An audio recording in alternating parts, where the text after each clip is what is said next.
Alhamdulillah. Alhamdulillah, semoga hari ini kita tetap semangat, tetap bahagia, dan tentunya kita selalu berharap Allah selalu hadir di tengah-tengah kita, ya.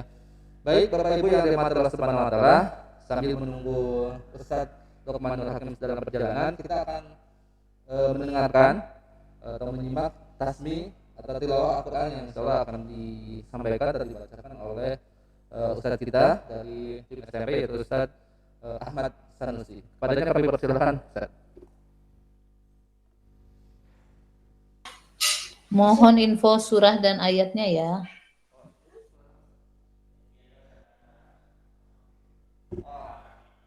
Surat Al-Kahfi Bapak Ibu ya. Ustaz Ahmad akan membacakan surat Al-Kahfi.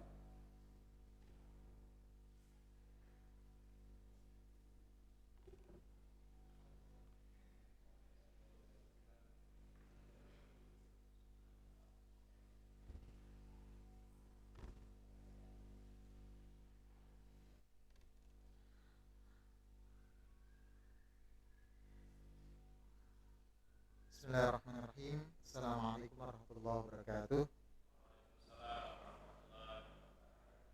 Kita lengkapi keberkahan hari ini dengan sama-sama membaca surat Al-Kahfi ayat 1 sampai 10.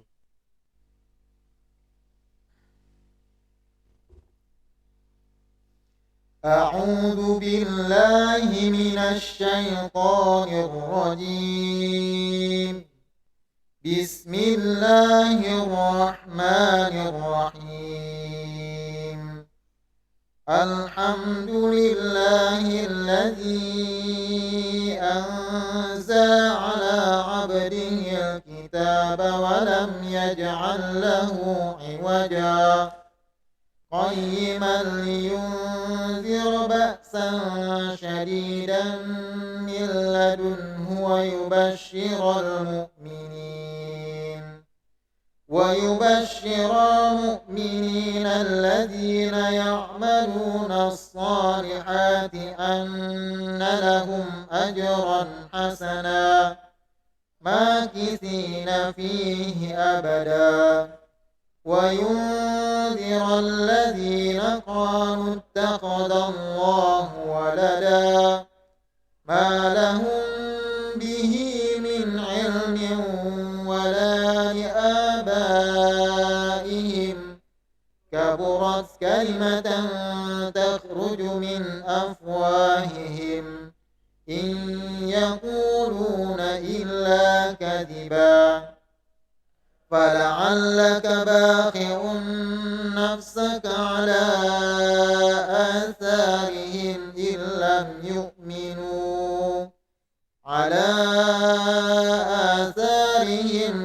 لم يؤمنوا بهذا الحديث أسفا إنا جعلنا ما على الأرض زينة لها لنبلوهم أيهم أحسن عملا وإنا لجاعلون ما عليها صعيدا جرزا أم حسبت أن أصحاب الكهف والرقيم كانوا من آياتنا عجبا إذ أوى الفتية إلى الكهف فقالوا ربنا آتنا من لدنك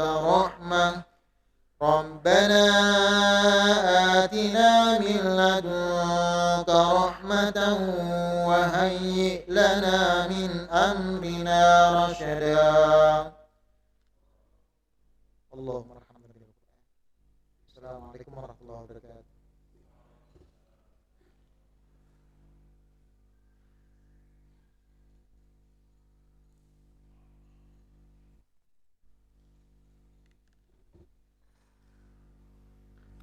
Ya, jazakallah pada Ustaz Ahmad Sanusi yang tadi sudah membacakan ayat Quran surah Al-Kahfi ayat 1 sampai 10 ya, insyaallah. Baik Bapak Ibu yang dirahmati Allah Subhanahu wa taala. Nah, sebelum Ustaz tampil di sini, tadi sudah terlihat nih ibu kita gitu ya, Bu Rehana nih. Kita akan coba meminta beliau untuk memberikan sedikit arahan atau nasihat buat kita semua. Bu Rehani Samsul ada? Boleh 5 menit atau 10 menit untuk memberikan nasihat buat kita semua sambil menunggu Ustaz. Ya, Assalamualaikum warahmatullahi wabarakatuh. Alhamdulillahillazi arsala rasulahu bil huda wa ala dinil haq liyusnirahu ala dini kulli wa kafa billahi syahida. Asyhadu an la ilaha illallah wa asyhadu anna Muhammadar Rasulullah. Allahumma shalli ala Muhammad wa ala ali Muhammad. Rabbi shrah li sadri wa yassir li amri wahlul 'uqdatam min lisani yafqahu qawli. Alhamdulillah Bapak Ibu sekalian, semoga pagi ini dan sepanjang hari ini dan seterusnya kita semua senantiasa ada dalam keberkahan Allah Subhanahu wa taala dan juga selalu berada dalam situasi hati yang baik, penuh ketundukan kepada Allah, yang humble ya, karena sungguh ikatan persaudaraan kita di yayasan ini memerlukan kita sama-sama berada pada situasi yang hati yang baik, hati yang penuh dengan persangkaan yang baik, yang selalu bertabayun dan seperti itu.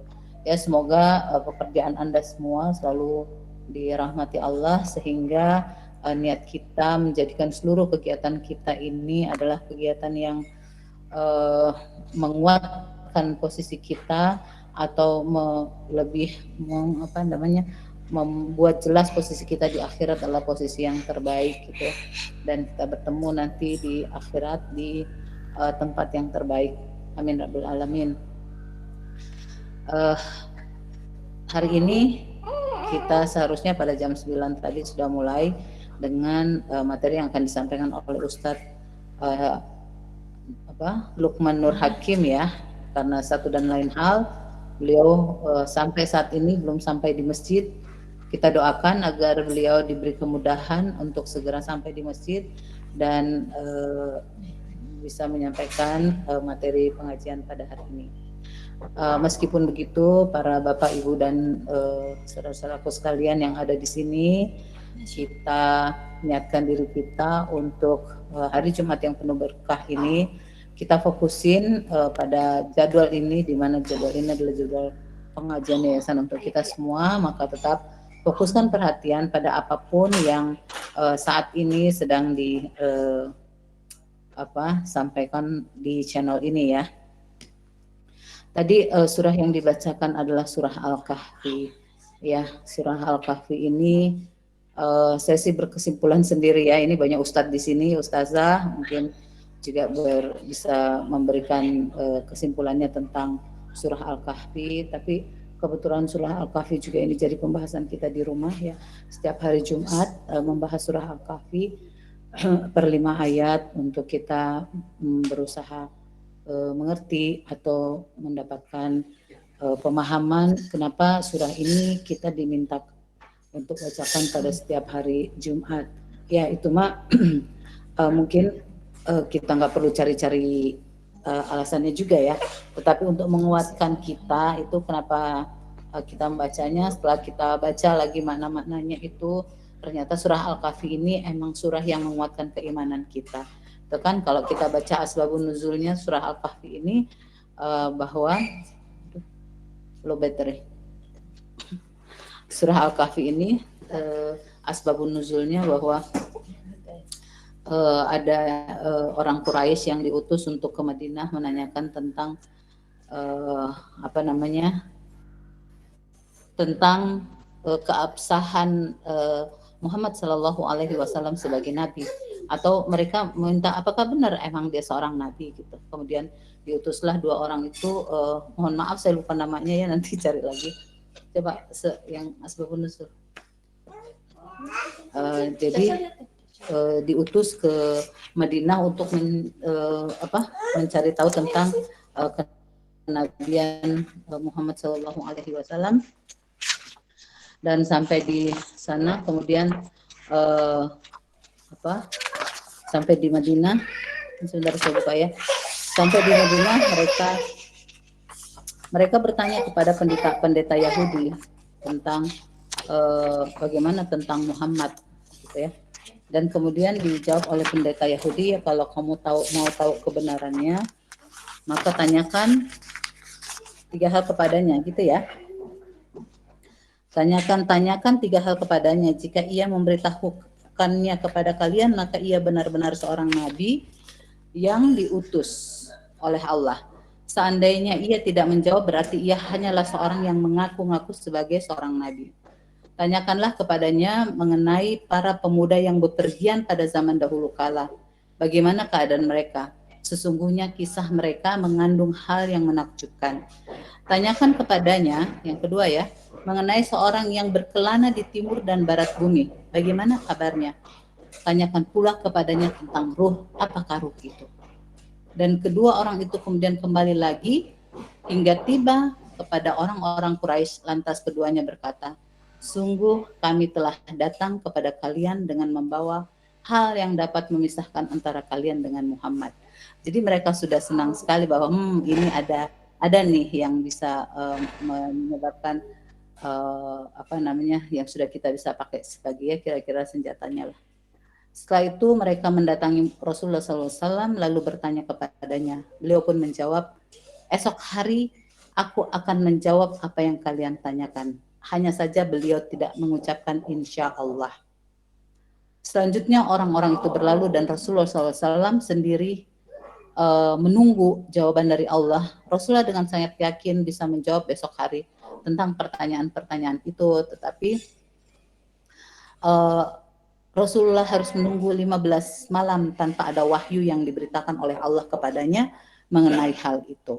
Demikian juga Jibril tidak mendatanginya. Tentu saja hal ini menggemparkan penduduk Mekah. Tidak turunnya wahyu juga membuat Rasulullah Shallallahu Alaihi Wasallam sedih. Beliau juga merasa sempit dada dengan apa yang dibicarakan oleh penduduk Mekah. Jadi Allah menguji Rasulullah dengan itu karena Rasulullah tidak mengucapkan insya Allah. Makanya ada kan di ayat di Al-Kahfi ini jangan mengucapkan berjanji kalau tidak, jangan bilang pasti-pasti, harus bilang insya Allah setiap segala sesuatu yang belum terjadi itu. Jadi setelah 15 hari barulah turun wahyu tentang surah ini, mengisahkan tentang 3 hal yang ditanyakan itu tadi. Dan Masya Allah ini kemudian menguatkan posisi Nabi Muhammad SAW sebagai Nabi, sebagai Rasul, dan kemudian akhirnya membuktikan kebenaran bahwa beliau adalah memang orang yang diutus oleh Allah Subhanahu Wa Taala. Jadi Bapak Ibu sekalian, sungguh sangat penting kita mengamalkan surah ini untuk kita baca di setiap hari Jumat dan kita membaca kembali seluruh makna-maknanya gitu ya, mengusahakan diri kita. Terakhir ayat surah Al-Kahfi ini ditutup dengan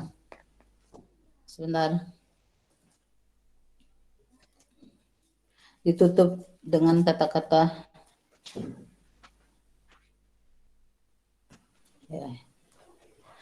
ya terakhir suratnya qul innama ana basyarum mitlukum yuha ilayya annama ilahukum ilahu wahid faman kana yarju liqa'a rabbih falyamal amalan salihan wa la yusyrik bi ibadati rabbih ahada. Katakanlah sesungguhnya aku ini hanya seorang manusia seperti kamu yang diwahyukan kepadaku bahwa sesungguhnya Tuhan kamu adalah Tuhan yang esa. Barang siapa yang mengharap perjumpaan dengan Tuhannya, maka hendaklah ia mengerjakan amal yang soleh dan janganlah ia mempersekutukan seorang pun dalam beribadah kepada Tuhannya. Masya Allah ya. Jadi Quran ini kalau kita mau buka maka kita akan menemukan hal-hal yang menggetarkan hati kita dan kita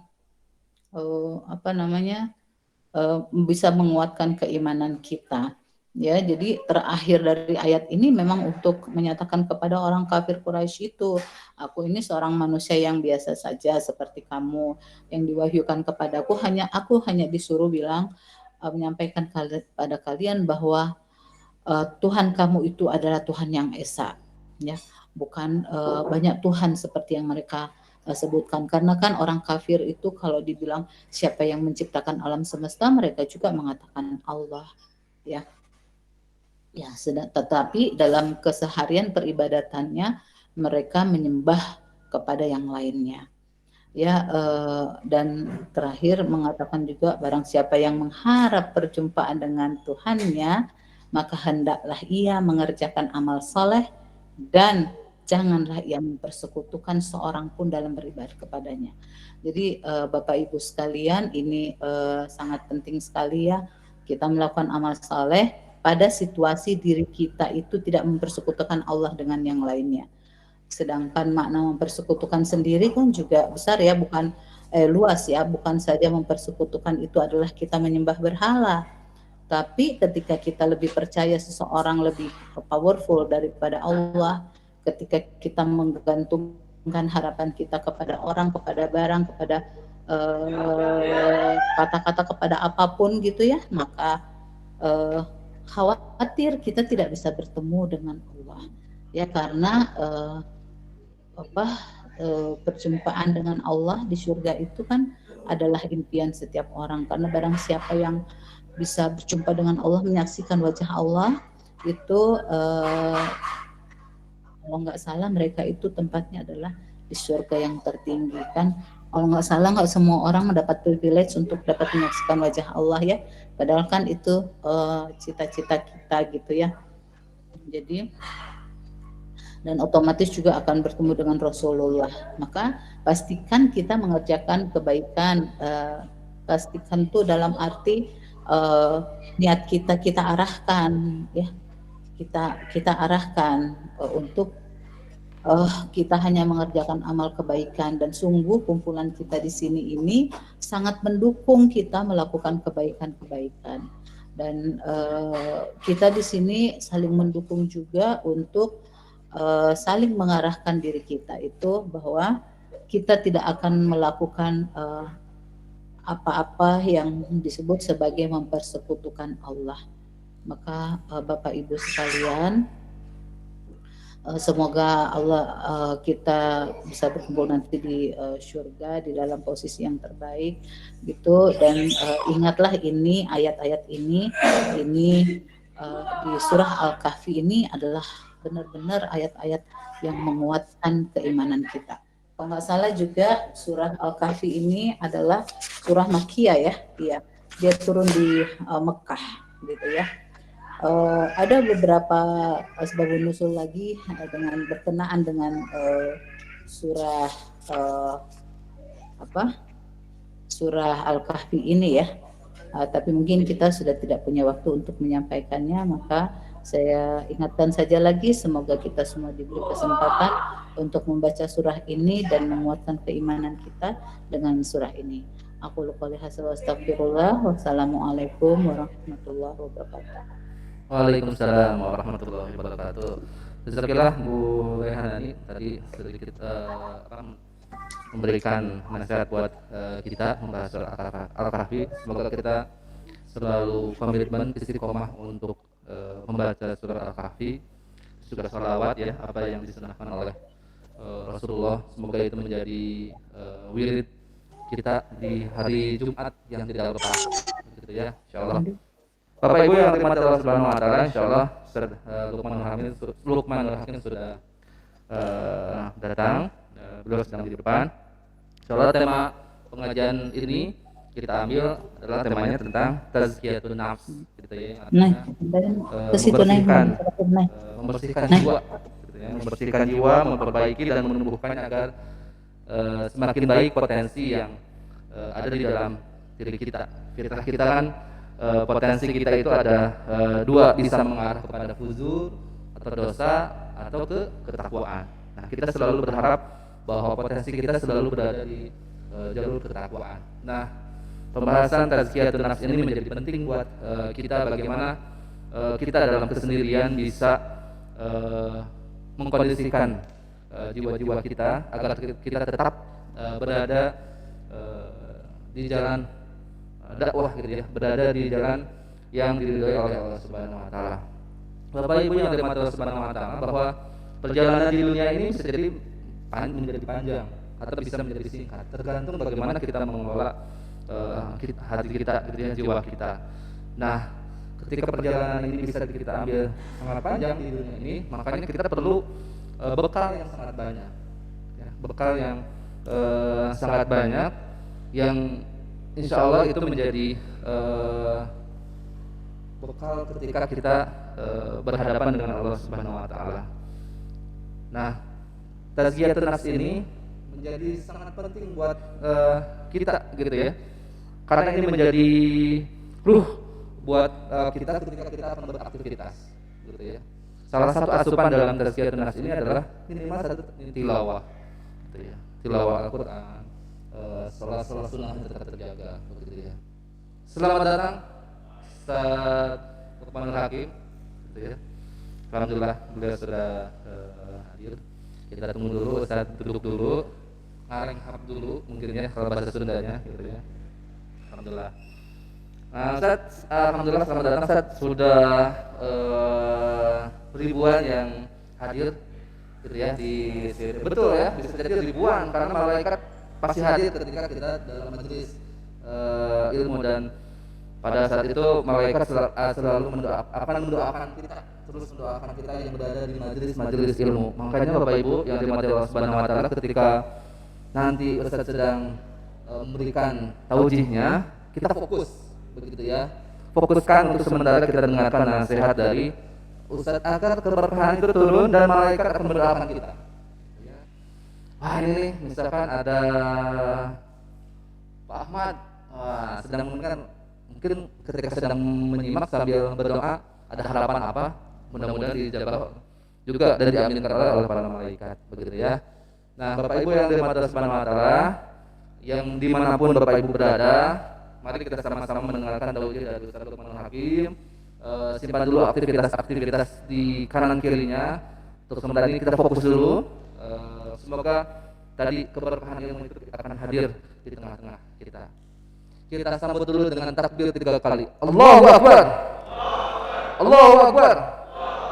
Allahu Akbar. Tafadhol Ustaz.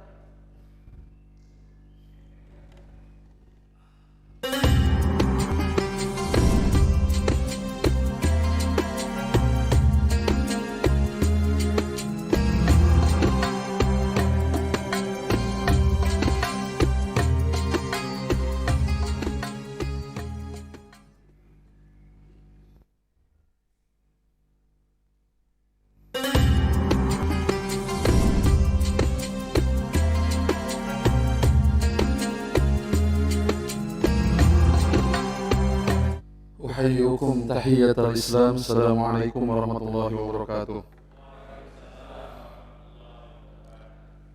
الحمد لله رب العالمين. الحمد لله الذي أرسل رسوله بالهدى ودين الحق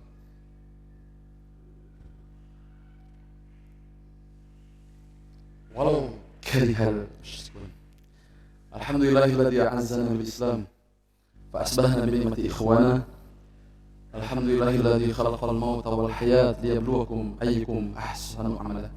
أشهد أن لا إله إلا الله وحده لا شريك له وأشهد أن محمدا عبده ورسوله الذي لا نبي بعده. Ibu-ibu, Bapak yang Allah muliakan, apa kabar kita pada pagi hari ini? Di sini yang hadir beberapa orang, 41 orang di alam barzah itu ya. Alam yang lain. Di sini beberapa orang. Ustaz Ahmad hada min taraf yamin wa hada min taraf yasar, hada min Ustaz Darlena. Ini.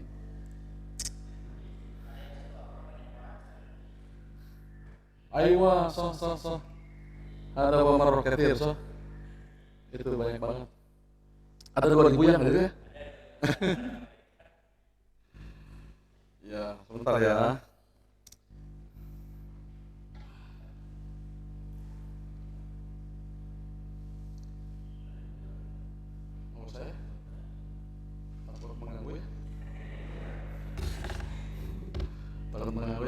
Barangkali masih ada baterainya.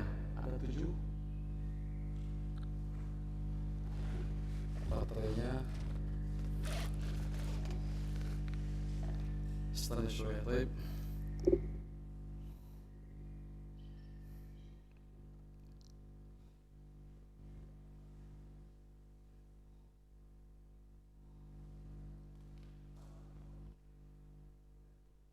Ada ini? Nggak usah apa?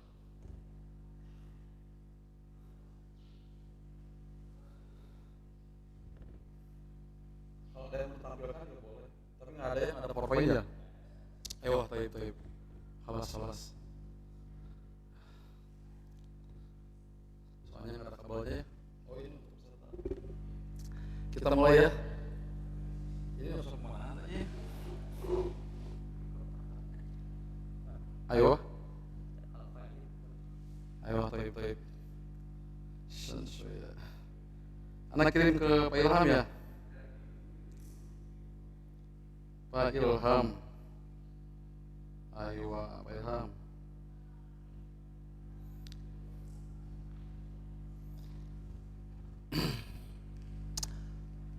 Segala puja dan segala puji kami berikan, kita surahkan kepada Allah Subhanahu wa taala.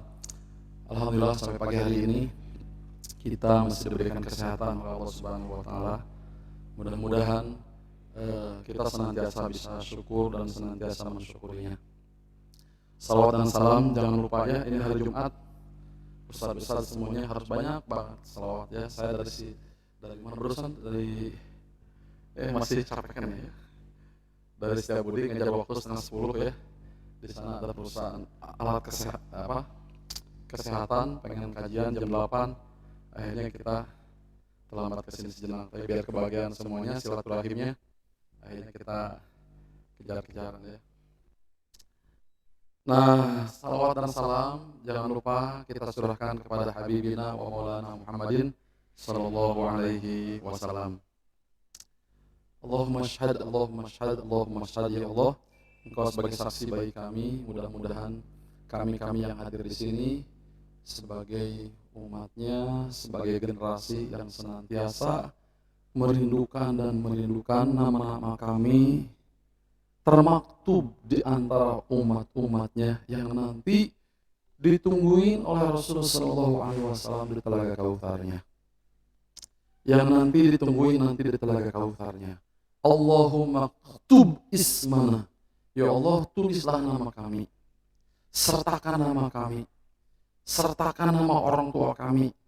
Sertakan nama guru-guru kami. Sertakan nama sahabat-sahabat kami semuanya. Khususnya yang ada di Cendekia Muda ini. Seluruh para guru, seluruh para manajemen, karyawan semuanya ya. Teman-teman yang Allah muliakan ya, ingat kenyataan hari ini adalah mimpi kita hari kemarin. Kenyataan kita hari ini adalah mimpi kita hari kemarin.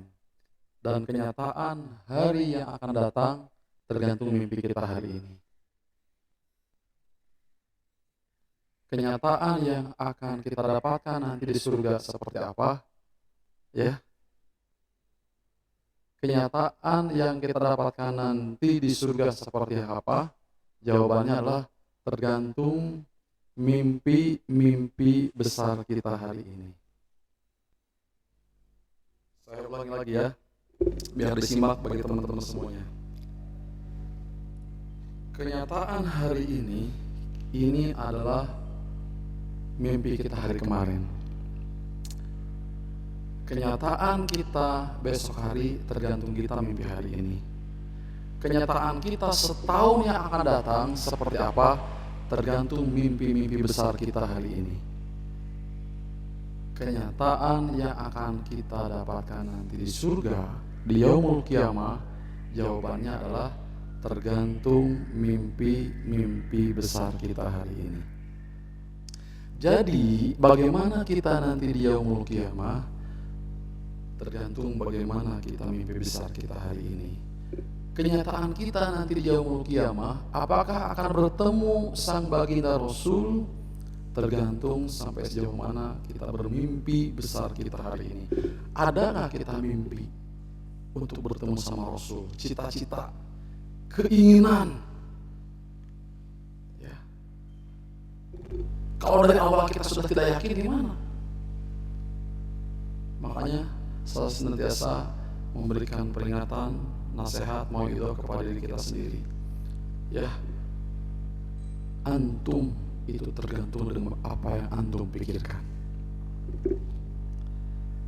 Apa yang kita pikirkan tentang Allah, apa yang kita pikirkan tentang Rasulullah, apa yang kita pikirkan nanti di yaumul qiyamah, sebanding lurus dengan apa yang kita pikirkan kita hari ini. Ya, sahabat-sahabat semua yang Allah muliakan, tema kita pada hari ini adalah tentang tazkiyatun nafsi. Tentang tazkiyatun nafsi, lanjutin apa? Sebagai penguat kepribadian para guru. Ya, teman-teman yang Allah muliakan, ini sop ibu-ibu kenapa ada kosong ya di depannya? Ibu-ibu maju aja ke sini ke depan. Takodam. Ini dia yang pengantin baru dulu ya? Yang nikah kan? Hah? Ya, berapa bulan yang lalu itu? Berapa bulan yang lalu? Setahun ya? Ayo, masih ingat khutbah nikahnya? Ya, Bu, kepayun. Jadi ingat ya. Ngebahas lagi yang belum nikah, kita khutbah nikah aja sekarang ya. Ayo takodam tangannya. Kepayun ke depan. Ayo.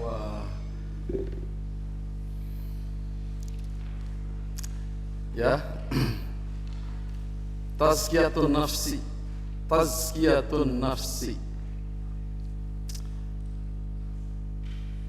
Ini adalah materi yang dicakapin dari Pak Ustadz Ilham kepada kita semuanya, yang disampaikan sama kita. Antum semuanya, para guru semuanya sudah menyimak dan sudah tahu, sudah paham apa itu tazkiyatun nafsi ya. Kalaupun di antara kita ada yang sudah paham memahaminya, itu mudah-mudahan jadi apa ya? Jadi menguatkan kembali tentang materi ini ya. Ana yakin antum sudah sampai dan sudah dapat materi ini dari ustaz-ustaz yang lain atau dari buku-buku yang lain.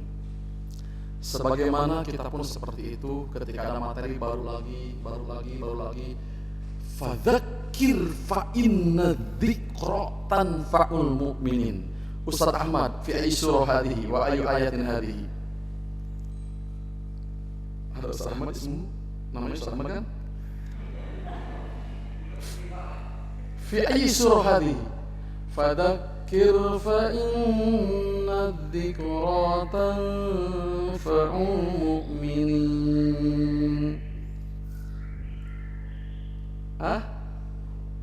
Az-Zukhruf.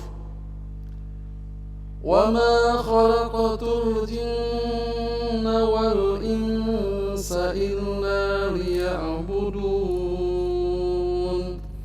Ma uridu minhum min rizqin wa ma uridu an yut'imun. Surat apa itu?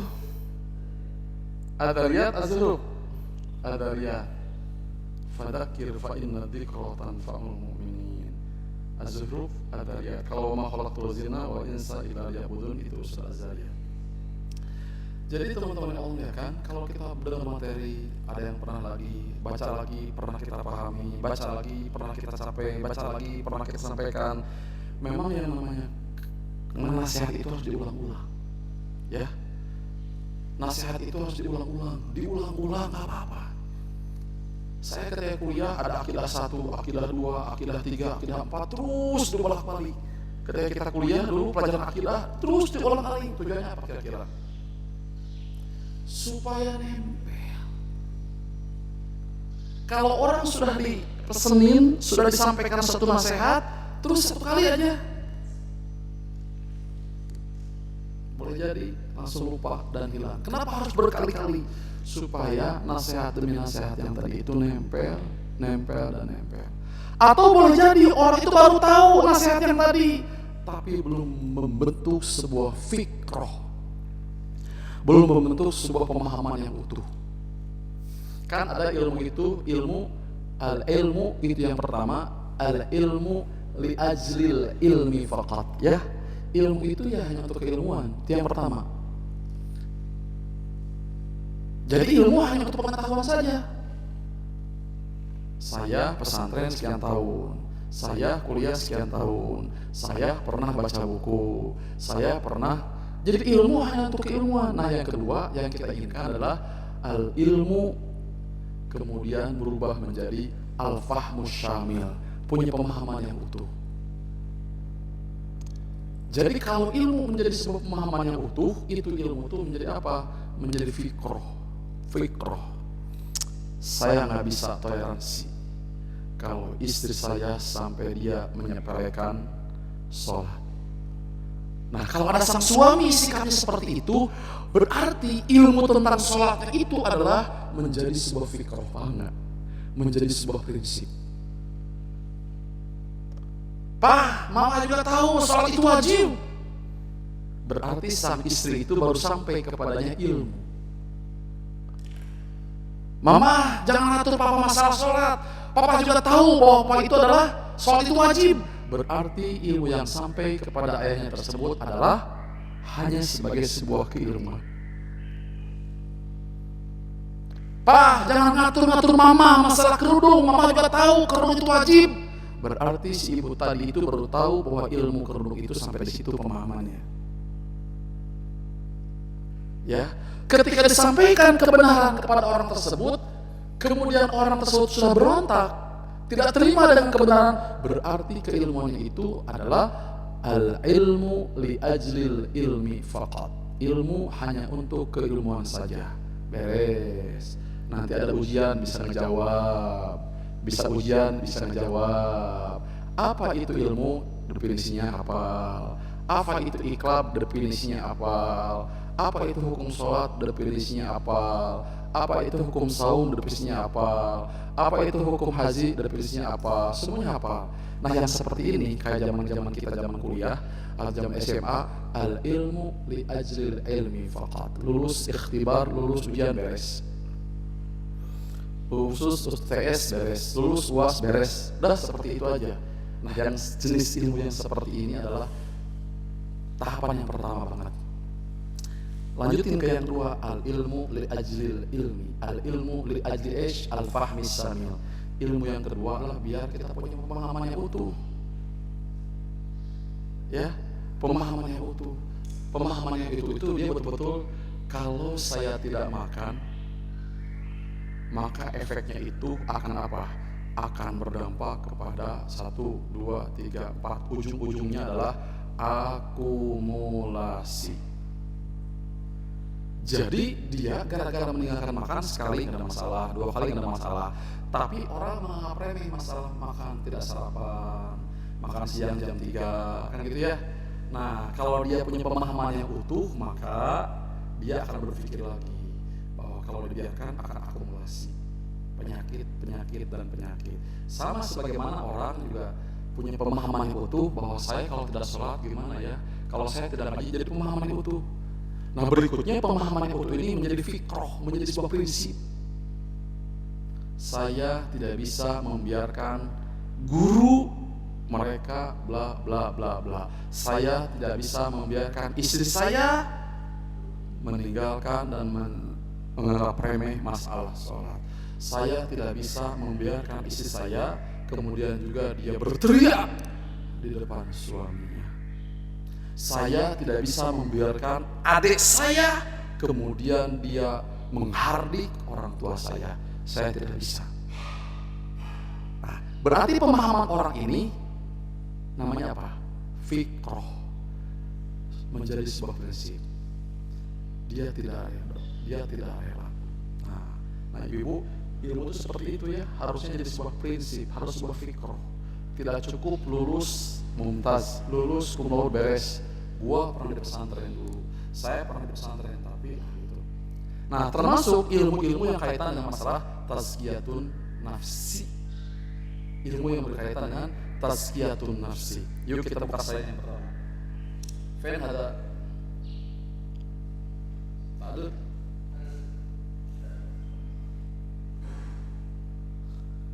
Ya.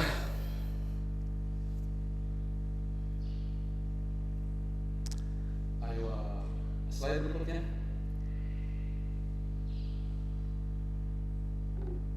Ayo.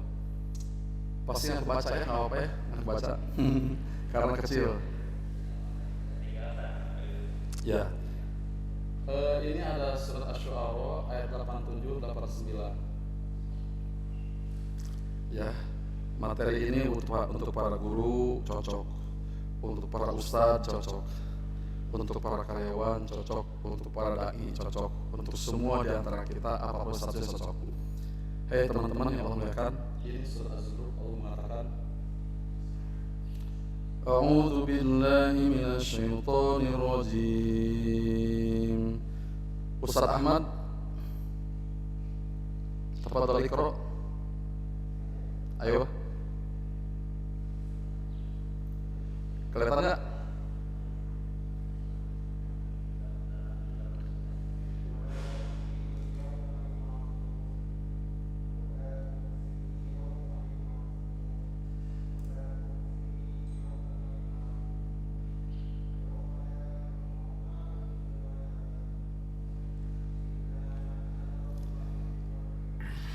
Ayo.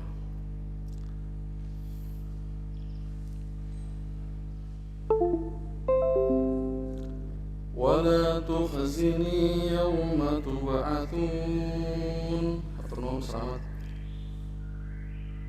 Ya Allah, janganlah kau jadikan kami menjadi orang yang bersedih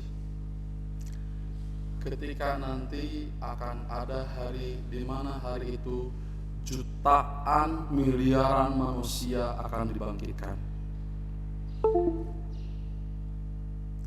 Wala tukhzini, ya Allah, janganlah engkau menjadikan kami menjadi orang yang sedih ketika nanti jutaan miliar manusia akan dibangkitkan. Kapan itu? Yauma la yanfa'u malu wala banun. Hari di mana hari itu harta dan anak sudah tidak bisa memberikan manfaat lagi. Illa man atallaha biqalbin salim, kecuali orang yang menghadap kepada Allah membawa jiwa, membawa ruh, membawa hati salimun yang selamat. Jadi artinya ayat ini mengkhususkan jiwa-jiwa yang tertazkiyah, jiwa-jiwa yang sudah disucikan, jiwa-jiwa yang terjaga, hati-hati yang terjaga, hati yang betul-betul tidak akan mengalami satu pengalaman al-khazin, kesedihan. Ya ibu, bapak yang Allah muliakan. Jadi tazkiyatun nafsi tersebut adalah mensucikan jiwanya. Siapakah jiwa yang tidak bersedih di yaumul qiyamah? Yaitu jiwa yang mana jiwa ini ketika nanti berhadapan dengan Allah, dia mengembalikan hatinya, berhadapan dengan Allah, membawa hati yang sudah tertazkiyah,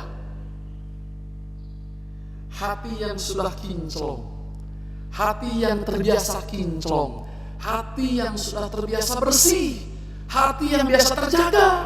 Seperti itu. Dan ini adalah doa yang diucapkan oleh Khalilullah, yang diberikan gelar oleh Allah, Khalilullah. Siapakah? Nabi Ibrahim alaihissalam. Luar biasa ya.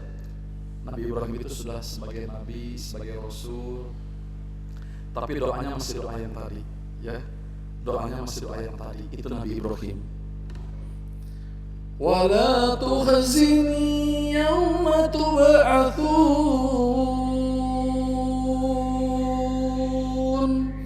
Padahal Nabi Ibrahim ini sudah dijamin oleh Allah surganya. Padahal Nabi Ibrahim ini sudah dijamin oleh Allah sebagai apa? Sebagai Khalilullah, kekasih Allah. Karena sudah lulus ujian dan juga ujian. Ujiannya itu dari mulai umur usia 20 tahun sampai Ibrahim usia 180 tahun. Ya teman-teman, kebayang gak? Dari Nabi Ibrahim usia 20 tahun mencari Tuhan, di usia itu dibakar, diusirkan, diusir, dibakar, dikucilkan. Nabi Ibrahim, kapan ujiannya selesai? Hei para asatir semuanya, selesainya itu ujian kapan? Di usia 180 tahun meninggal dunianya, baru selesai ujiannya. Dan ujian yang paling besar itu adalah kapan itu? Ketika ujian Nabi Ibrahim disuruh oleh Allah menyembelih anaknya. Dapat sertifikat dari Allah, wattakhadallahu Ibrahim khalila. Artinya Nabi Ibrahim dalam posisi sudah serba dijamin dan dijamin masih menjerit kepada Allah. Jeritannya apa? Wala tuhzini yawma tub'atsun inna man atallaha biqalbin salim. Wala tukhzini yawma tub'atsun illa man atallaha biqalbin salim. Orang yang tidak sedih nanti di yaumul kiamat, yaitu orang yang jiwanya, jiwa itu nafsu, tazkiyatun nafsi.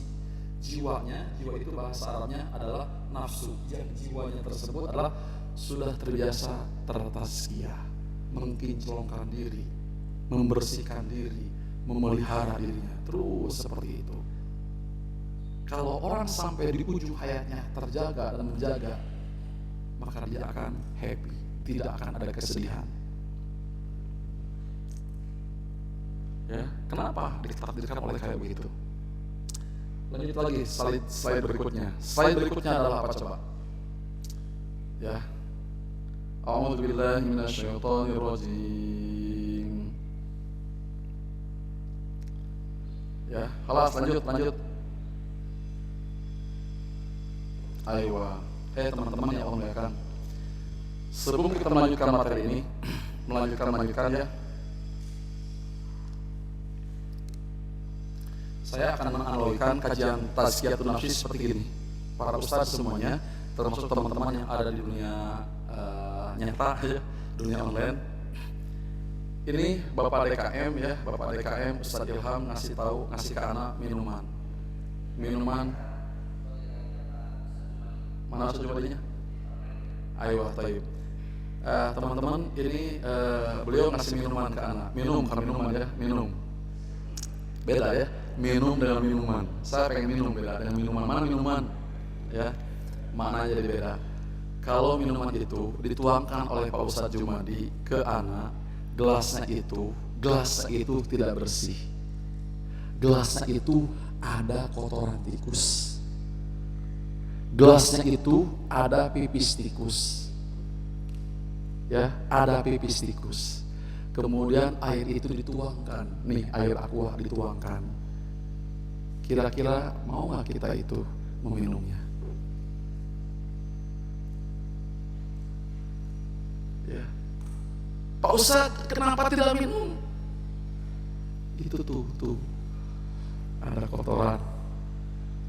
Pak Ustadz Lukman mah, Pak Lukman mah ya rada ogohan, rada manja.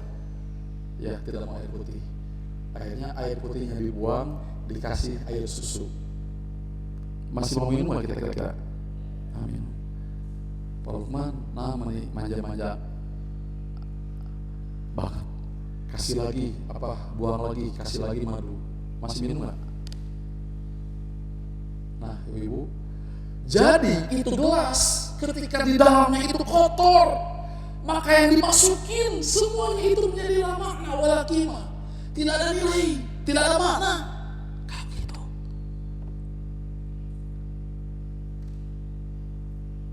Jadi ketika gelas tadi itu ada kotorannya di dalam, diisi air putih, diisi madu, diisi susu, diisi jus, kita tidak berani meminumnya.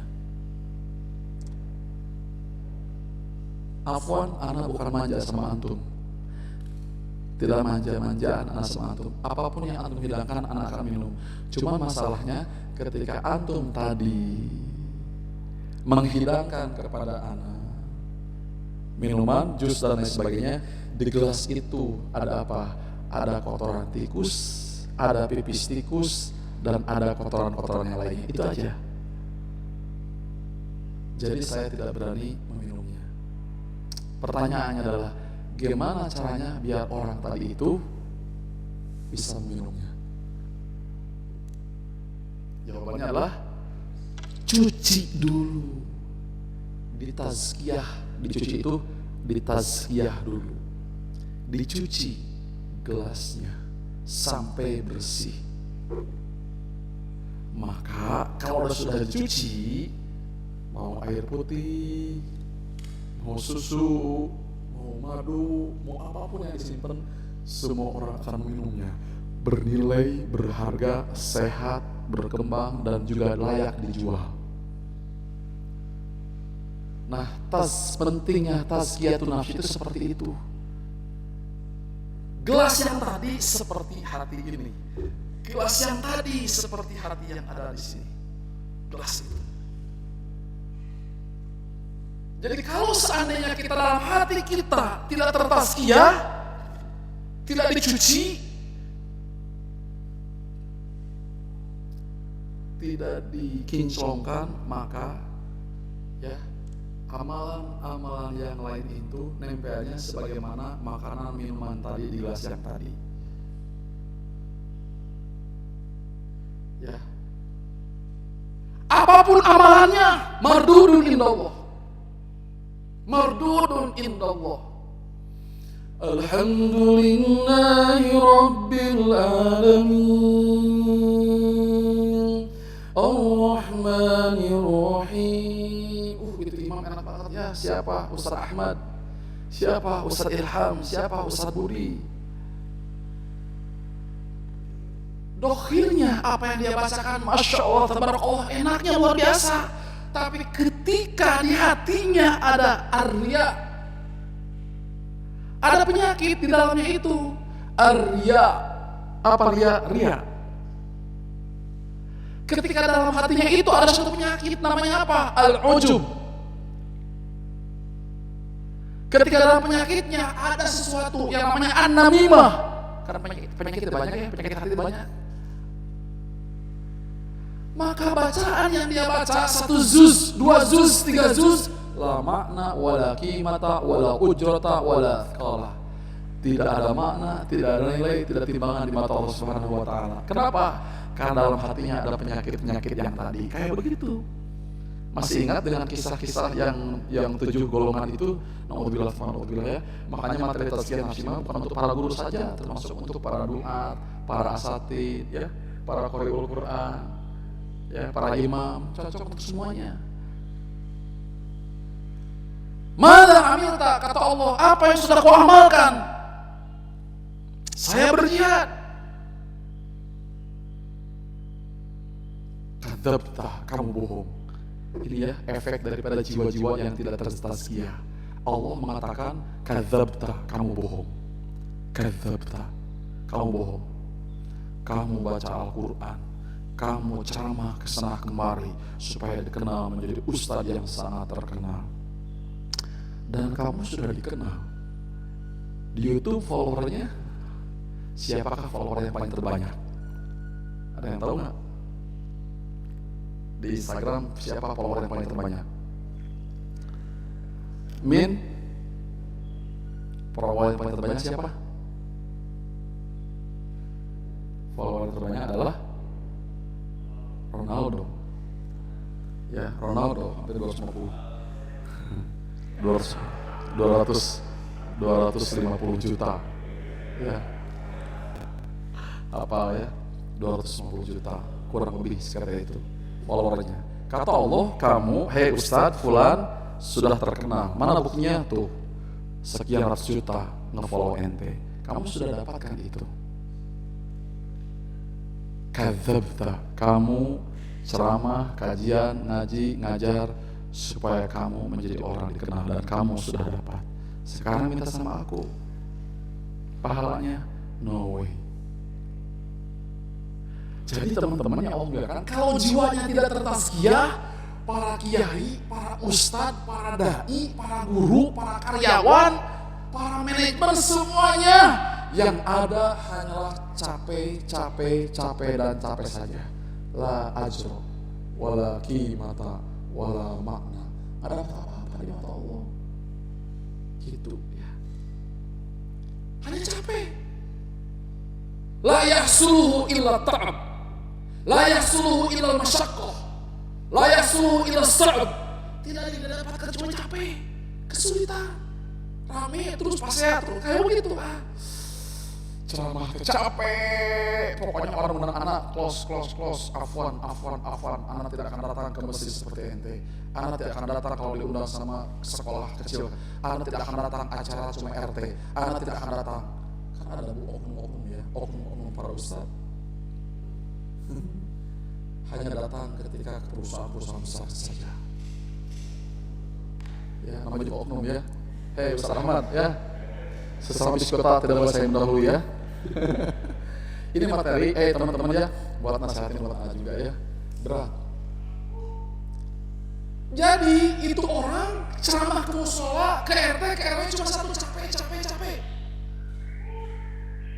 Jadi kalau jiwanya tidak tertazkiyah, jiwanya tidak disucikan, jiwanya tidak dipelihara, maka seluruh amalan yang nempel kepada jiwa orang tersebut sebagai manajemen, sebagai karyawan, sebagai guru, sebagai dosen, semuanya, sebagai pengusaha, sebagai penguasa, semuanya yang tersisa adalah at-ta'bu was-su'ubatu wal-syuqqah wal-masyaqqah, yang adalah berat, capek.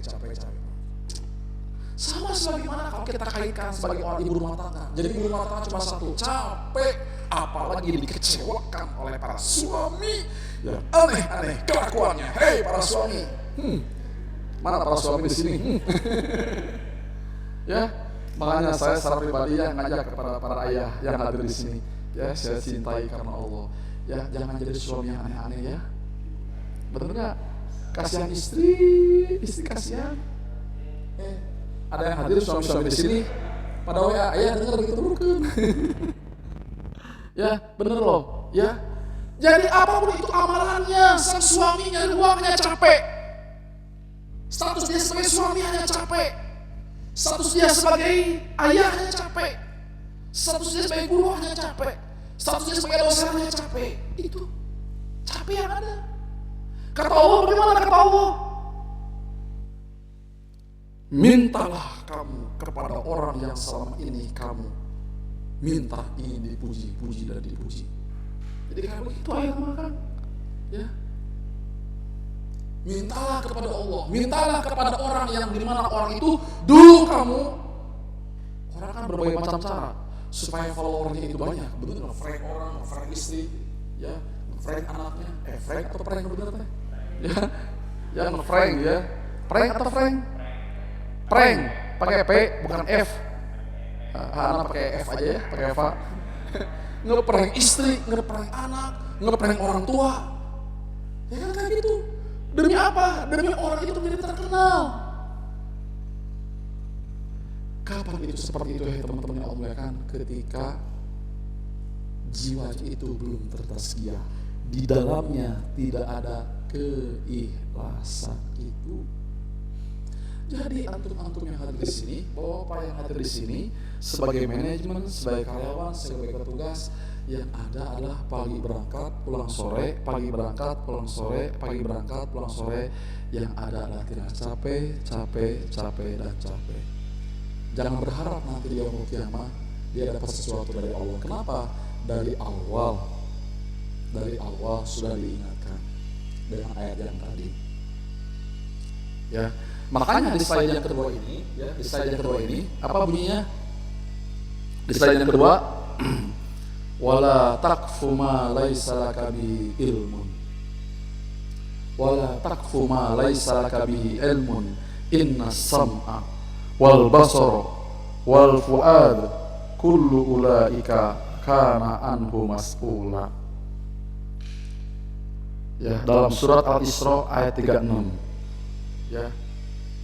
Kenapa tasbih itu penting? Karena, hai teman-teman yang Allah muliakan, karena seluruh komponen yang ada dalam jiwa kita semuanya akan diminta pertanggungjawaban oleh Allah. Jadi kalau kita tidak ada keinginan mentasbih diri, betul tidak? Siap-siap dengan pertanggungjawaban yang berat. Mana ayatnya? Ini Pak Ustadz. Ya. Jadi kenapa kita harus bertasbih? Yang pertama adalah disebabkan karena hati dan seluruh komponen-komponen yang lainnya akan diminta pertanggungjawaban oleh Allah. Jadi kalau ada orang, ya, kalau ada orang tidak care ke hatinya, Pak Ustadz, saya hanya puntennya, hei ibu, saya mau sholat tapi mau niat riya. Saya mau sedekah tapi mau niat riya. Dari awal sengaja kayak begitu.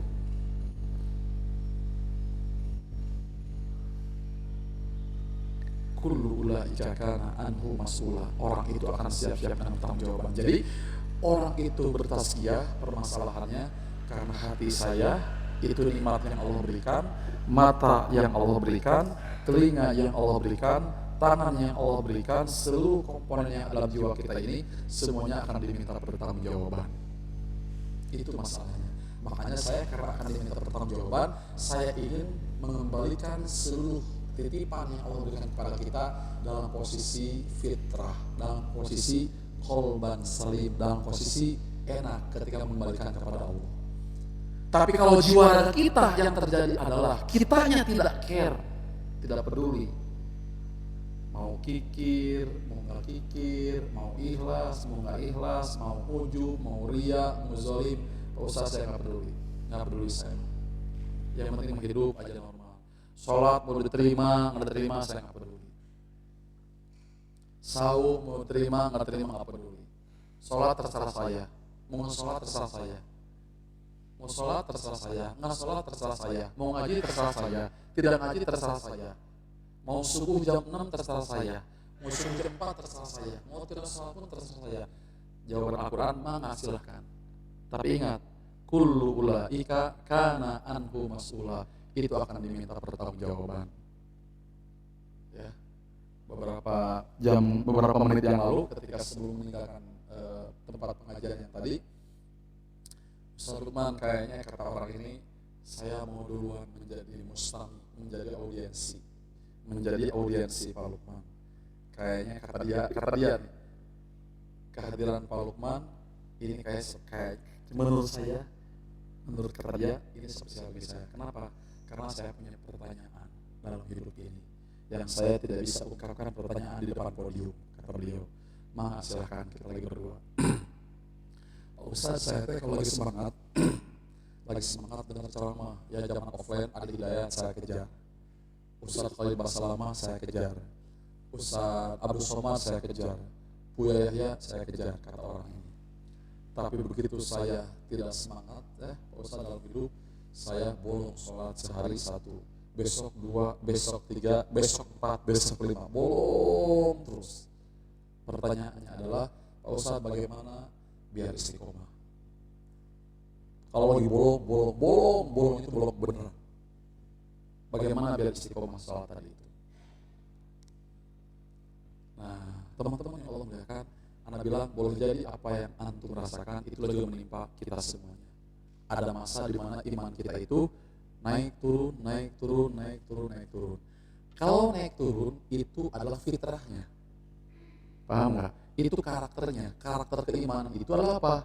Naik turun, naik turun. Itu karakter keimanan. Ada masalah karena karakter keimanan seperti itu. Yang jadi masalah adalah ketika turun terus-terusan. Itu jadi masalah, betul tidak?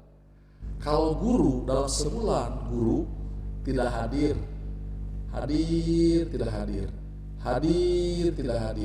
Tidak hadirnya itu karena sakit, betul tidak? Karena jembatan terputus, karena pasti ada sebab-sebab yang rasional. Tapi kalau seandainya dalam sebulan guru tidak masuk 2 minggu, itu normal atau tidak normal? Sebulan masuk, 2 bulan libur, terdongkrak pas sekolah. Ciku Pak Ilham ada di rumah kata guru, ya. Pak Ilham punten cukup 3 minggu bolong, saminggu ngajarna, sabulan ngajar, 2 bulan bolongnya, itu normal nggak? Tidak normal. Sama sebagaimana keimanan pun seperti itu. Karakter keimanan naik turun itu adalah apa? Normal. Tapi yang jadi masalah adalah ketika keimanan tadi itu, sholat itu bolong berhari-hari tidak sholat, berarti ada something wrong. Nah ya, jadi teman-teman yang Allah muliakan, ingat kenapa kita harus tazkiyatun nafsi, kenapa kita harus menyucikan, mengontrol, memelihara jiwa raga kita itu. Jiwa raga kita itu permasalahannya adalah karena seluruh komponen yang ada dan kita miliki. Saya punya mata, saya punya telinga, saya punya mulut, saya punya hati. Permasalahannya ini semuanya akan diminta pertanggungjawaban. Itu masalahnya. Ya. Jadi ternyata, hai teman-teman yang hadir di sini, kita tidak bisa dalam hidup ini terserah gua. Dalam hidup ini ternyata tidak terserah kita, nggak bisa. Ada SOP-nya. Para karyawan di sini, betul tidak? Kalau kita kaitkan dengan materi ini, tidak bisa kita ngajar terserah saya, mau ngajar terserah saya, mau tugas terserah saya, mau ngerjain tugas terserah saya, nggak bisa. Kenapa? Ada manajer, harus ada HRD, ada direksi, ada lagi komisaris. Masing-masing manajer diminta pertanggungjawaban sama GM. GM diminta pertanggungjawaban lagi sama direksi. Direksi diminta pertanggungjawaban sama direktur utama. Direktur utama diminta pertanggungjawaban oleh vice presiden, ya. Direktur apalagi komisaris. Komisaris akan diminta pertanggungjawaban oleh dewan suruhnya. Dewan suruh harus mempertanggungjawaban di depan publik, pemegang saham. Kayak begitu. Jadi yang jadi karyawan tidak bisa seenaknya. Ada manajer akan diminta pertanggungjawaban. Terus kayak begitu. Jadi si karyawan tidak bisa seenaknya. Itulah juga kita dalam kehidupan tidak bisa seenaknya. Mana ayatnya Pak Ustadz ini? Wala taqfu ma laisa laka bihi ilmun inna sam'a wal basra. Karena akan ada diminta pertanggungjawaban, berarti ya jiwa ini perlu ditazkiyah, perlu dikinclongkan, perlu diglowingkan. Karena ada pertanggungjawabannya. Tuh yang pertama. Ya. Slide berikutnya.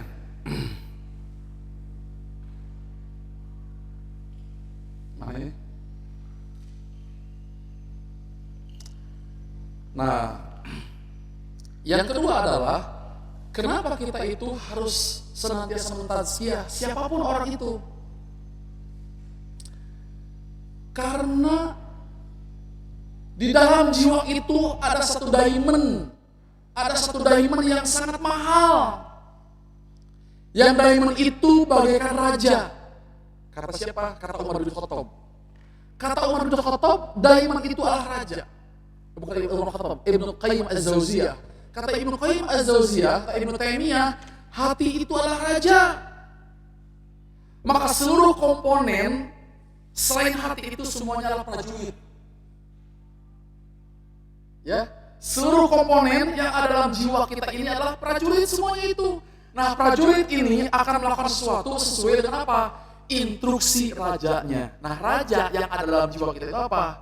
Raja yang ada dalam jiwa kita itu adalah hati. Kira-kira kalau hati itu sebagai raja, karakternya itu hasud, pendengki, pendolim, arogansi. Gimana kira-kira, hai teman-teman yang Allah muliakan? Kebayang kalau anak misalnya naudzubillah sebuah pimpinan di sebuah sekolah atau kampus karakternya itu tukang hasud, gimana kira-kira? Kebayang kalau kampus atau perusahaan karakter pimpinannya tukang hasud? Karyawan, manajer karyawannya, guru, kepala sekolahnya, pokoknya hasud karakternya itu. Jadi penyakit hatinya itu nempel. Penyakit hati itu nih, ada hasud, ada bohong, ada ria, ada ujub, ada zolim, ada bakhil, tapi jadi leader. Gimana kira-kira itu orang punya seabrek penyakit, tapi dia jadi leader? Gimana kira-kira? Ada guru olahraga di sini. Siapa guru olahraga di sini? Ibu siapa yang umroh teh? Bu Regina mana Bu Regina? Bu Regina hadir nggak? Nah, Bu Regina teh guru olahraga ya, guru olahraga. Tapi Bu Regina teh penyakit teh ya, stroke, nanti ya, lemah jantung, lemah tulang, asam urat, bener nggak? Dapat amanah dari sekolah sebagai leader, penanggung jawab olahraga 1000 siswa-siswi cendekia muda. Cik, kumaha ngatur kira-kira? Stroke, jantung, kanker, nanti postrat, penyakitnya Bapak SBY teh yang ke Amerika sekarang, ya. Tapi jadi leader, gimana kira-kira? Gimana bisa mengendalikan? Seluruh penyakit ada dalam jiwanya. Dia punya amanah olahraga, tapi dia juga punya penyakit yang luar biasa. Dia sebagai leader. Nah, kebayang teman-teman, ala inna fil jasadi mudghah. Ketahuilah oleh kalian dalam jiwa kalian itu ada mudghah, ada segumpal darah. Idza sholahat sholaha jasadu kulluh. Seandainya baik, maka seluruh komponen yang ada dalam tubuh itu menjadi baik. Wa idza fasadat, kalau seandainya segumpal darah ini buruk, maka seluruh komponennya menjadi buruk. Ala wahyal qalbu, ketahuilah segumpal darah itu adalah hati. Nah, kebayang nggak, hati ini yang jadi raja, yang jadi leader, tapi dalam waktu bersamaan seluruh penyakit hati ada di segumpal darah ini. Gimana kira-kira? Hai para ayah, antum kan sebagai suami, tapi dalam jiwa dia sebagai sang suami lengkap semua. Arogansi ada, sombongnya ada, pendendamnya ada, galaknya ada. Ting penyebut kenal penyakit salki.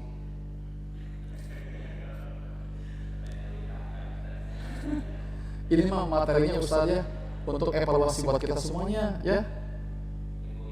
Egois ada, sombong ada, naon kira-kira, ringan tangan, ringan badan, ya. Bakhil ada, ya, tidak care ada. Manja. Siapa itu? Aywa, ya materinya akan lanjutkan lagi Bunani aja ya. Dikirain nggak ada Bunani, Bunani punten ya. Ya, hei antum ya, ini kira-kira gimana? Kalau sudah karakter semua penyakit itu ada di sang suami, siapakah yang terzolimi?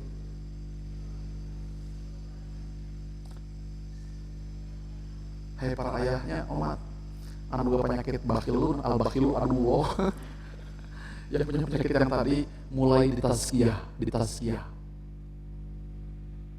Itu rumah tangga karena curang-curang. Sama sebagaimana ketika orang tersebut mengurus sebuah lembaga sebagai kepala sekolah, sebagai manajer apa segala macam, tapi penyakitnya ada, termasuk penyakit toma. Penyakit rakus, misalnya ada direktur keuangan di sini, seorang keuangan di sini, dia itu toma, hubur dunia, tahu hubur dunia? Dia direktur keuangan tapi dia rakus. Apa yang terjadi dalam keuangannya kira-kira? Beberapa tahun yang lalu ada orang yang owner sebuah perusahaan,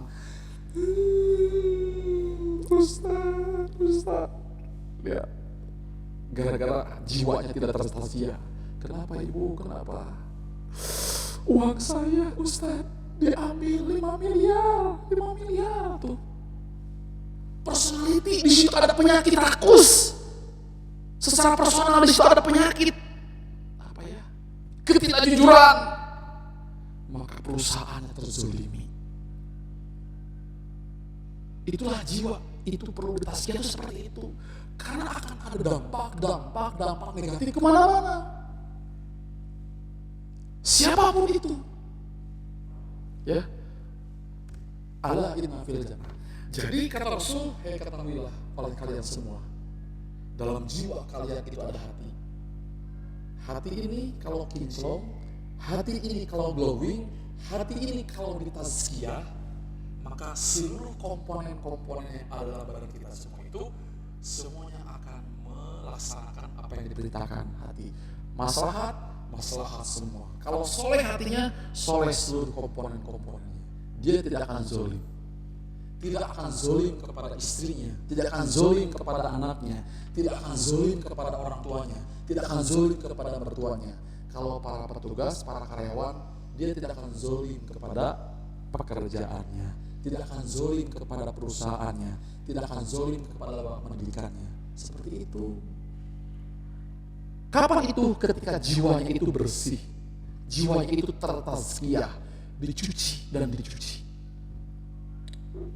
Ya, Masya Allah, tabarakallah. Nah, pertanyaannya adalah, wahai sahabatku semuanya, sudah sampai sejauh mana hati-hati yang ada dalam jiwa raga kita ini termaintenance, terpelihara sensitivitasnya?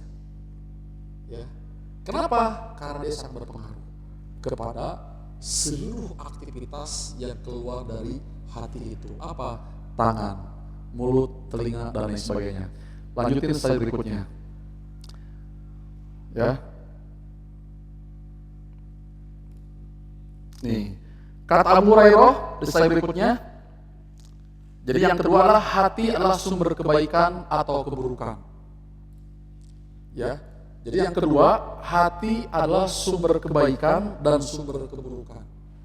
Jadi ada orang jiwa raganya bengis luar biasa. Ada orang yang sudah habitnya, hatinya, karakternya, dia, Ustaz Lukman, saya kalau tidak judi tidak abdol. Saya kalau tidak dugem dalam seminggu tidak abdol. Saya kalau tidak nipu nggak abdol. Jadi ada orang kayak begitu, Bu. Jadi pikirannya cuma satu, dugem di mana kita malam minggu, maksiat di mana kita malam minggu ini. Jadi sudah apa ya, kekinclongan hati, kebersihan hatinya, sensitivitas hatinya itu ketika tidak ditazkiyah, ketika tidak dicuci, maka hati itu sudah kehilangan arah. Warnanya itu dari apa itu? Dari putih ada titik hitam, dibiarkan, tidak dicuci. Titik hitam yang kedua dibiarkan. Kalau bahasa hadis itu kata Rasul, dosa itu seperti nuqtatus sauda. Dosa itu seperti nuktoh. Nuktoh itulah bintik hitam. Dosa itu seperti bintik hitam. Dibiarkan nama bintiknya, dibiarkan nama bintiknya, dibiarkan nama bintiknya, dibiarkan nama bintiknya. Setengah daripada hati sudah betul-betul hitam. Dibiarkan nama lagi, dibiarkan nama lagi, dibiarkan nama lagi. Nah, yang seperti ini nanti Al-Quran mengistilahkannya itu apa? Fahiya kal hijarati au asyaddu qaswah. Hati ini akan seperti batu, bahkan lebih keras daripada batu. Tuh kayak begitu.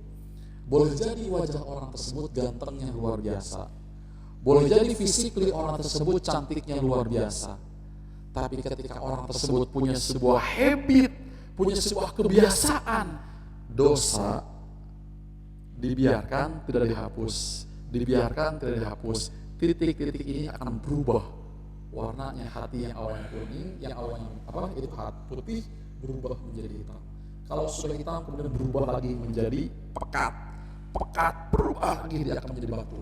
Bahkan kata Allah, fahiya kal hijarati au asyaddu qaswah.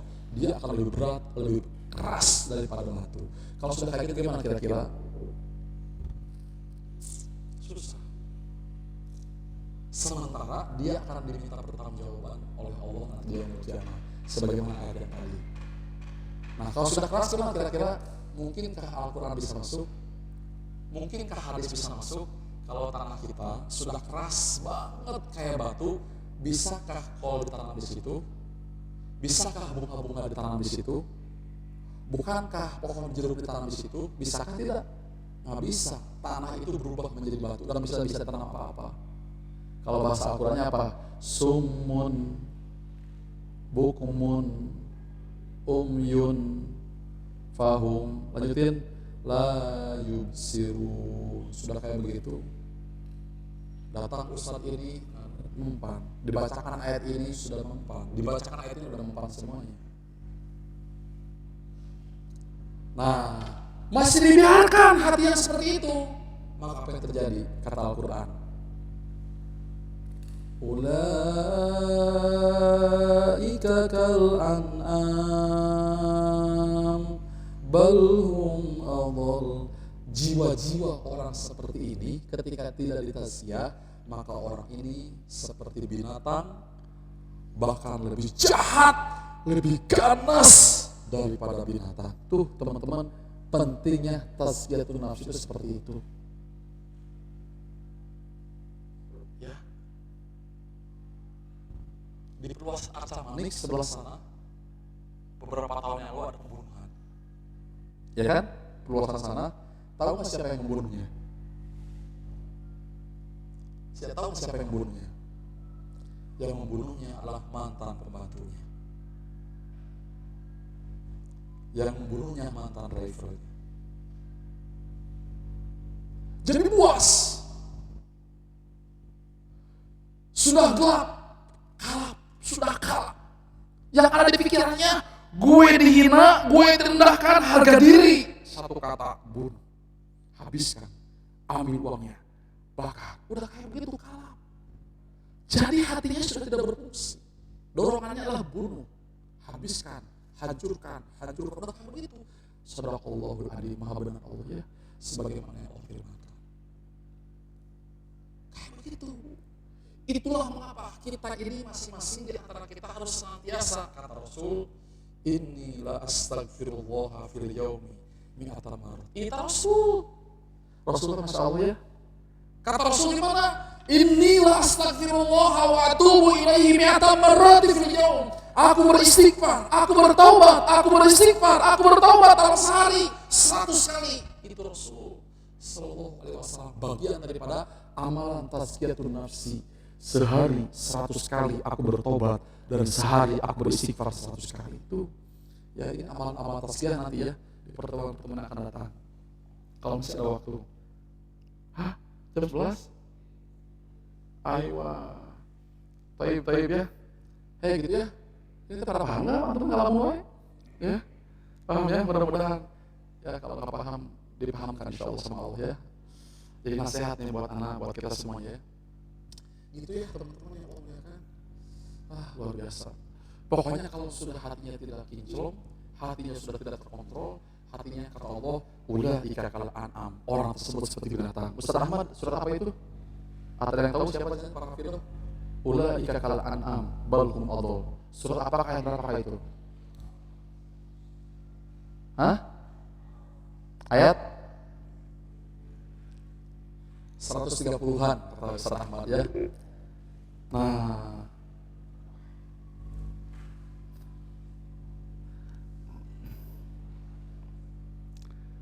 berikutnya, kenapa kita harus mempelajari tazkiyatun nafsi? Atau kenapa kita harus senantiasa menggowingkan, mentazkiyah jiwa-jiwa kita ini?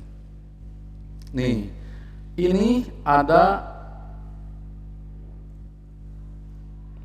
di nomor keempat, ada nomor 5. Di nomor 5 adalah wa may ya'tihi mu'minan qad amila shalihat fa ulaika lahumud darajatul ula jannatun adnin tajri min tahtihal anhar khalidina fiha wa dzalika jazaa'u man tazakka. Barang siapa yang datang kepada Allah dalam keadaan beriman dan beramal soleh, maka mereka itulah orang-orang yang memperoleh jannatu adnin, jannah adn, dan tingkatan tinggi di sisi Allah Subhanahu wa taala. Khalidina fiha, kekal dalamnya. Wa dzalika jaza, dan itulah pahala bagi orang-orang yang senantiasa bertazkiyatun nafsi. Jadi sebetulnya ketika kita sering bertazkiyah itu ada kaitannya sebanding lurus dengan nasib dia nanti di yaumul qiyamah. Itu Bu. Seperti apakah nasib dia di yaumul qiyamah? Di tempat yang mana orang tersebut berada? Nah, jawabannya itu adalah ada di jawaban di pikiran kita semua. Sampai sejauh mana kita mentazkiyah diri ini? Ketika kita tidak ada usaha mentazkiyah diri ini, maka jangan berharap kita ada sebuah bayangan dan janji, ada sebuah bayangan dan harapan nanti di mata Allah tempat yang darajatul ula. Jangan harap. Jadi ketika kita semua pengen tempat yang paling tinggi di mata Allah, jawabannya adalah sampai sejauh mana kita sering bertazkiyatun nafsi. Ya, itu urgensinya tazkiyatun nafsi. Ulangi lagi ya. Yang pertama adalah karena hati ini akan diminta pertanggungjawaban. Yang kedua adalah karena hati ini merupakan sumber kebaikan dan sumber keburukan. Mana ayatnya Pak Ustadz? Ayatnya adalah A'udzubillahi minasyaitonirrajim. Surat apakah, ayat berapakah? Fa'alhamaha fujuraha wa taqwaha. Surat berapakah, ayat berapa? Orang jahat karena dorongan dari hatinya. Orang soleh karena dorongan dari hatinya. Jadi hati ini betul-betul ya tergantung bagaimana kita sebetulnya. Bagaimana maintenance, bagaimana melihara. Kalau bahasa Rasul itu di pagi hari mukmin, di siang hari dia kafir, di siang hari mukmin, di malam hari dia kafir, di malam hari dia mukmin, besoknya dia kafir, kayak begitu. Saking betapa hati ini kalau seandainya tidak ditazkiyah, tidak di-maintenance, tidak diarahkan, tidak dibimbing, tidak dipelihara, maka si hati ini akan betul-betul nggak jelas, hilang arah. Kebayang kalau seandainya leader, nah ini kaitan dengan leader di sini ada kepala sekolah, ya. Ketika tidak nambah iman, nambah ruhiyah, tidak nambah ilmu, para leader termasuk kita ya. Hei para ayah, para suami, hei para kepala sekolah, hei para manajer, kalau kita tidak nambah iman, tidak meningkatkan ruhiyah kita, tidak meningkatkan ilmu kita, tidak meningkatkan wawasan kita, maka dia akan kehilangan arah. Maka dia akan kehilangan arah. Jadi seorang leader tadi itu, sebagaimana hati, harus senantiasa terarah. Terarah. Supaya terarah bagaimana caranya? Harus diarahkan. Supaya apa? Supaya dia senantiasa punya visi, punya misi sampai kepada tujuan. Karena dia yakin seyakin-yakinnya bahwa ujung daripada ini semuanya adalah mempertanggungjawabkannya di mata Allah Subhanahu wa Ta'ala. Beda ya kalau kita semuanya kita kerjakan terarah, terbimbing, termaintenan terus. Begitu nanti di sidang S1, S2, S3 itu nggak ada masalah. Saya menghadapi dosen nggak ada masalah. Sudah ada kok tugas-tugasnya. Saya sudah teliti, sudah persiapan matang dan sebagainya. Tidak ada yang terlewati, kata, kalimat, huruf, jumlah. Kata, kalimat, titik, huruf, jumlah nggak ada yang terlewati kecuali saya sudah mempersiapkannya. Sama sebagaimana orang senantiasa menjaga hatinya, dia maintenance, dia jaga, dia tasfiyah, dia jaga, dia tasfiyah terus seperti itu dijaga, sampai sekali dijaga, terus dijaga, maka apa? Tidak akan ada ruang setan iblis untuk masuk ke dalam hati orang tersebut. Kenapa hati itu mudah banget dimasuki oleh setan dan iblis tadi itu? Karena dianya memberikan ruang dan membuka ruang untuk itu. Jadi akhirnya apa yang terjadi? Sumber penyakit pada subur di situ semuanya. Kenapa? Karena orang tersebut tidak memaintenance, tidak memelihara dan sebagainya. Siapapun oleh boleh mencuri harta daiman tadi itu. Ya. Nih, teman-teman yang Allah muliakan, berikutnya adalah hati adalah sumber kebaikan dan keburukan. Yang ketiga adalah hati adalah raja, ya sebagaimana kata Abu Hurairah, hati ibarat raja sedangkan anggota badan ibarat pasukannya. Apabila baik rajanya, maka baik pula pasukannya. Apabila buruk rajanya, maka buruk pula pasukannya. Ya, penjelasan tentang tazkiyatun nafsi itu ya panjang lebar ada dalam sebuah kitab yang ditulis oleh Said Hawa.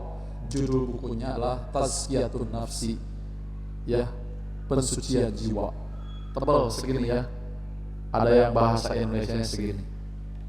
Saya juga bawa kitabnya yang ditulis oleh Syekh ini. Nah ini yang berbahasa Arab yang ditulis oleh Syekh Munajid, namanya ini A'malul Qulub ya. A'malul Qulub ini bisa juga untuk nambah wawasan tentang amalan-amalan hati.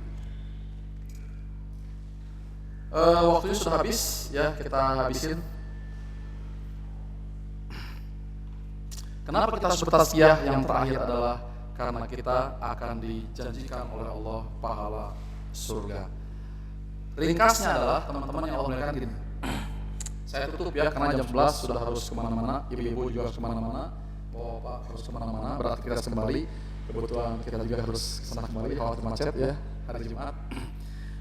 Nih, ini semuanya tazkiyatun nafsi itu saya tutup dengan dua istilah. Yang pertama ada istilah takhalli, ada tahalli. Kajian kita dari awal sampai akhir ya ditutup dengan dua rangkuman yang saya simpulkan. Yang pertama ada takhalli pakai kho, yang kedua ada tahalli. Ya. Takhalli itu apa Ustaz? Pak Lukman, takhalli itu adalah mengosongkan. Jadi kalau kita pengen diisi sesuatu, jangan diisi dulu, harus dikosongin dulu. Namanya istilah mengosongkan itu, membersihkan, itu adalah at-takhalli. Jadi seperti percuma kalau senantiasa kita masih memainten sifat buruk kita yang ada dalam jiwa kita. Pak Ustadz, saya punya sifat buruk, sombong saya Pak Ustadz. Dan saya senang sombong ke orang lain. Kumaha Pak Ustadz carana?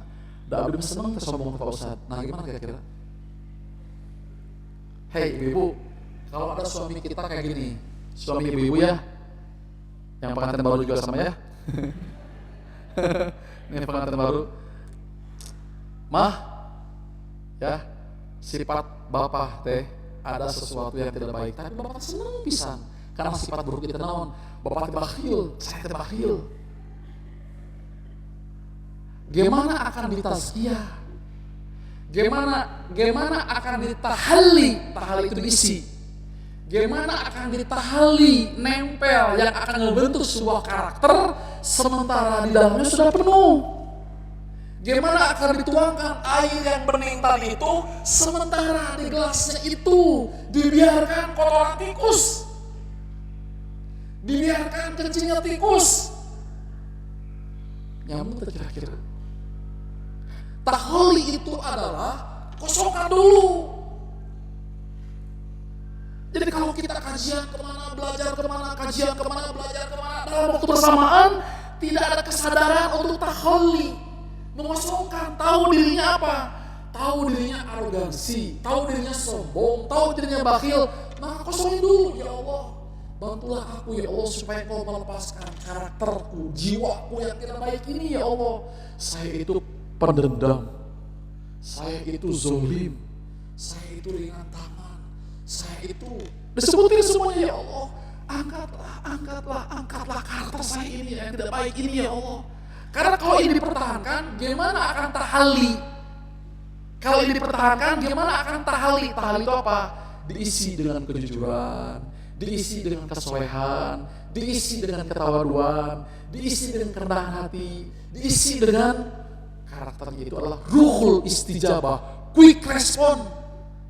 Quick respon itu gimana dia akan menjadi orang yang quick respon kalau di awal dasarnya itu dia tidak bersihkan, susah.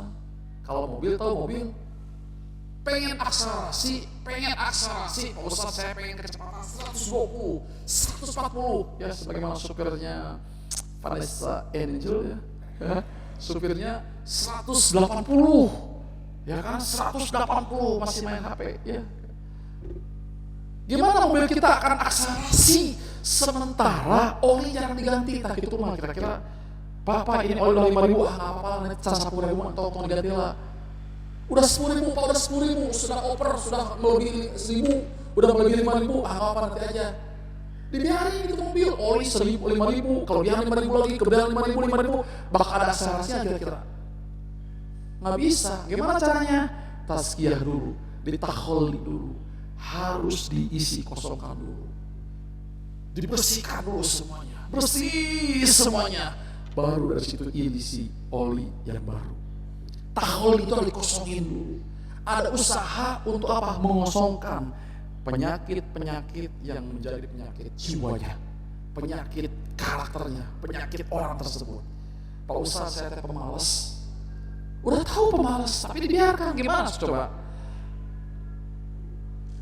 Ya, apalagi kalau dikaitkan dengan rumah tangga, ya. Apa kekurangan ibu masing-masing? Coba. Tulis, hayang ke surga, tapi nggak mau sholat gitu. Hayang ke surga, tapi nggak mau taat. Hayang ke surga, tapi malas. Hayang ke surga, tapi nggak mau. Nyambungnya gimana kira-kira dengan sebuah cita-cita besar? Nggak bisa. Tahali itu ketika takholi terlaksana. Ketika takholi terlaksana. Ada upaya tahali itu, salah satu sebabnya itu adalah takholikan, kosongkan. Ada upaya untuk tazkiyah, mengosongkan, mengkinclongkan, membersihkan. Ada upaya yang seperti ini. Karena kalau ini nggak dikosongkan, maka apapun amalannya jadi haba mansur. Seperti buih di lautan. Itu naudzubillah ya. Sebagaimana para asatid kita suka menjelaskan gimana yang jihad jadi naudzubillah, yang ceramah terus-terusan, yang kajian terus-terusan, yang ngaji terus-terusan, yang infak terus-terusan, dermawan, apalagi ya kira-kira dalam hadisnya semuanya terus kan diisi terus-terusan, tapi ini nggak diperhatiin takholinya. Apa yang terjadi? Haba mansur, zero, nol di mata Allah. Nah, sebagaimana saya bahas tadi, apa yang terjadi? Yang ada adalah cuma capek. Jadi takholi tidak dilaksanakan, tapi terus tahali ya, maka yang ada tinggal capek. Kerja cuma capek, nikah cuma capek, jadi ayah capek, jadi suami capek, umroh capek. Nah, kieu umroh teh Ustaz hanya muter tawaf itu hungkul lah, capek yang ayah mah. Bener tuh. Jadi capek semuanya. Ya. Jadi seperti itu. Kenapa seperti itu? Karena takholinya tidak ada, tazkiyahnya tidak ada. Sekian yang bisa kita sampaikan. Mudah-mudahan ini bisa menginspirasi kita semuanya. Ya, materi tazkiyah ini bisa mengisi ibu, bapak, termasuk saya sendiri. Hatur nuhun. Ya, mudah-mudahan amal apa tazkiyah insyaallah di pertemuan yang akan datang pada ustaz yang lain akan dibahas materi tentang tazkiyah. Karena materi tazkiyah itu panjang ya.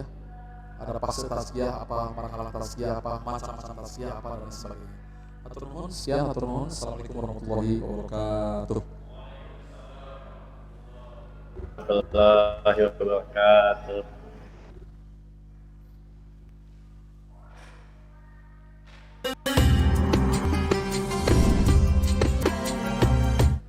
Jazakallah Ustaz Lukmanul Hakim tadi yang sudah menyampaikan tazkiyatun nafs. Semoga apa yang tadi disampaikan Ustaz menjadi tazkiyah buat bersama buat kita ya. Ini materinya luar biasa insyaallah. Dan ini sudah berjalan di Cendekia Muda dari tahun ke tahun. Fase-fase tazkiyatun nafs sudah berjalan. Tentunya kita hari ini diingatkan kembali bagaimana kita semuanya bisa memaksimalkan potensi-potensi dalam diri kita tentang kebaikan. Salah satu sarana yang ada di Cendekia Muda itu sarana dalam tazkiyatun nafs yang sudah kita ketahui bersama adalah mutaba'ah yaumiyah, evaluasi ibadah harian. Itulah menjadi salah satu kunci, walaupun ringan isinya, tapi itu adalah satu sarana bagaimana kita bisa tazkiyatun nafs agar kita tetap lurus berada di jalan Allah, gitu ya. Makanya Bapak Ibu yang dirahmati Allah Subhanahu wa taala, tadi ada proses 2 tadi ya, 2 T gitu ya. Yang saya baru dapat dari Ustaz, takholi itu menjadi sebuah pegangan buat kita gitu ya. Ketika ada suatu hal yang baru, apakah itu kebaikan ataupun misalkan hal yang lain, betul kata Ustaz tadi bahwa kita harus mengkosongkan diri kita gitu ya. Ketika kita sudah mendapatkan ilmu materi yang sama gitu ya, tetapi ketika kita mengkosongkan justru akan mengkayakan hati kita, ya. Bapak Ibu yang dirahmati Allah Subhanahu wa taala, sebelum ditutup mungkin apakah ada dua patah kata dari Bu Rehanani atau Pak Samsul yang mau disampaikan? Jika tidak ada, kita tutup. Cukup Ustadz Ilham. Cukup ya. Matur nuhun jazakallah khair Ustadz Lukman. Ya. Masya Allah. Baik Bapak Ibu, ya ada yang Allah Subhanahu wa taala, nampaknya cukup ya. Tadi kita mari bersama-sama di cendekia muda ini saling menguatkan wa tawassaw bil haqq wa tawassaw bis sabr. Ya, tazkiyatun nafs ini menjadi penting buat kita agar kita tadi berada di jalan Allah, dan tentunya tadi kita berharap ujungnya adalah surga, gitu ya. Semoga kita semuanya di keluarga di cendekia muda ini semuanya Allah masukkan ke dalam surganya Allah Subhanahu wa taala dan bertemu dengan Rasulullah SAW dan kita mendapatkan ridha dari Allah Subhanahu wa taala. Baik Bapak Ibu yang Allah Subhanahu wa taala, kita tutup pertemuan ini dengan doa akhir majelis. Subhanakallahumma bihamdika asyhadu an la ilaha illa anta astaghfiruka wa atubu ilaik. Assalamualaikum warahmatullahi wabarakatuh.